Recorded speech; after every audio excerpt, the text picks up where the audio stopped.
वो अपनी जायदाद और अपनी जिंदगी वापस लेने आया है और मैं उसे ज्यादा देर तक रोक नहीं सकती। तू इसका हिसाब पूरा कर, वो किसी भी वक्त आ सकते हैं। मासी की खूबसूरत तरीन अदाकारा और मुल्क की नामवर माहिर मौशियात फरियाल गौहर ने कहा है कि आज का ड्रामा देखकर न सिर्फ रोना आता है बल्कि सर पीटने को भी दिल करता है। रोना भी आता है, पीटने का भी जी चाहता है, फिर सर मारने का भी जी चाहता है, क्योंकि हर ड्रामा एक जैसा ही लगता है जिसमें परफॉर्मेंस नाम की कोई चीज नहीं होती। रेटिंग की दौड़ बेमानी जंग है, इसने हमारा ड्रामा तबाह करके रख दिया है। फरियाल गौहर आला तलीम याफ्ता, निहायत सुलझी और हसीन तरीन अदाकारा थीं, जिनका हुस्न स्क्रीन पर ऐसा छाया कि देखते ही देखते करोड़ों दिलों की धड़कन बन गई और हर तरफ इनके हुस्न के चर्चे होने लगे। शोहरत के अरूज पर उनकी शादी अदाकार जमाल शाह से हुई, जो चंद साल बाद ख़त्म हो गई। उन्होंने दूसरी शादी अमेरिका में की, लेकिन वो भी कामयाब ना हो सकी। फरियाल गौहर ने 1991 में पीटीवी के ड्रामे चांद ग्रहण में गुल बहार का किरदार अदा किया था, जिसकी कास्ट में शफी मोहम्मद और सुहेल असगर समेत बड़े बड़े नाम शामिल थे। इसके अलावा उन्होंने ड्रामा सीरियल चांदनी रातें, मोहनी मेंशन की सिलसिलाएं और फिल्म तमन्ना में भी काम किया था। इन दिनों वो हुकूमत पाकिस्तान के साथ हेड ऑफ पावर प्रोजेक्ट के एडवाइजर के तौर पर काम कर रही हैं। निजी चैनल के प्रोग्राम में बतौर मेहमान शिरकत करते हुए अदाकारा फरियाल गौहर ने अपनी तालीम, कैरियर का आगाज और शोबे इंडस्ट्री के मौजूदा सरदार पर भी खुलकर गुफ्तगू की।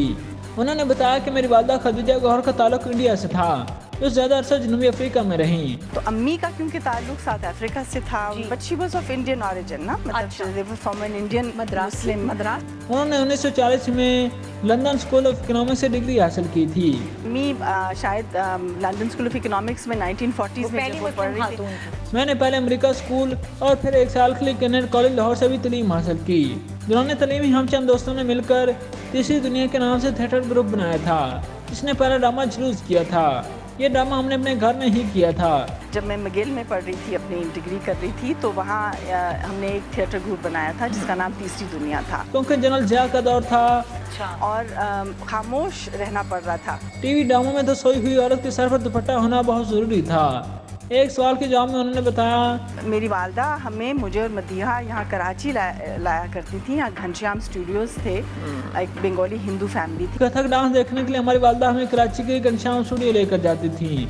मैंने 8 साल की उम्र में सितार और 10 साल में पियानो बजाना सीख लिया था।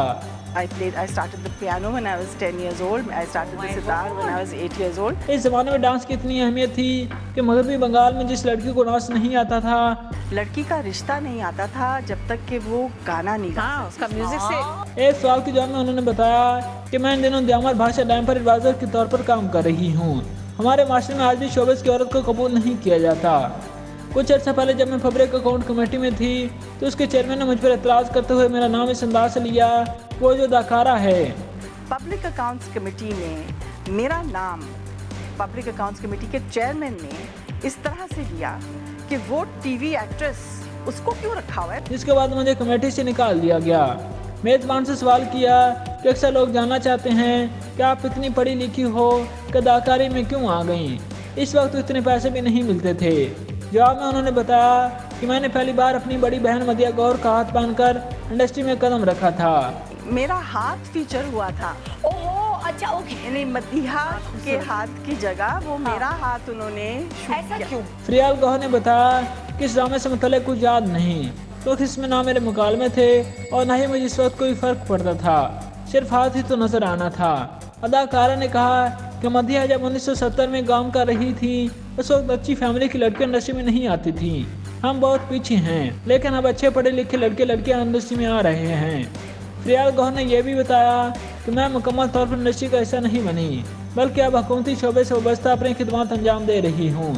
लेकिन अभी शोबे से वाबस्ता लड़कियों के हवाले से सोचा और समझा जाता है कि ये बहुत आज़ाद हैं, रात को शूटिंग कर सकती हैं। एक सवाल के जवाब में उन्होंने बताया कि जब मुझे किसी ड्रामे की ऑफर होती है तो कह के लगा कर मना कर देती हूँ। मैं बहुत कह लगा कर, क्योंकि वो इतने बुरे होते हैं कि मुझे अफसोस हो रहा होता है। अफसोस से रोना आता है और पीटने को दिल करता है।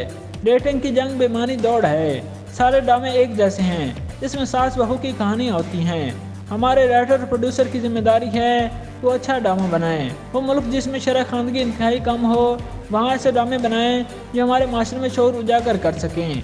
उन्होंने कहा कि हमें शर्म आनी चाहिए क्योंकि जिस मीडिया ने माशरे में तब्दीली लानी थी वो किसी और तरफ चल पड़ा है। फरियाल गौहर के सवाल के जवाब में कहा कि मैं जानवरों पर तशद्दुद बर्दाश्त नहीं कर सकती मैं बिल्कुल पागल हो जाती हूँ। मैंने घर में 35 ऐसे जानवर रखे हैं और मेरा मूड इस वक्त बहुत ख़राब हो जाता है।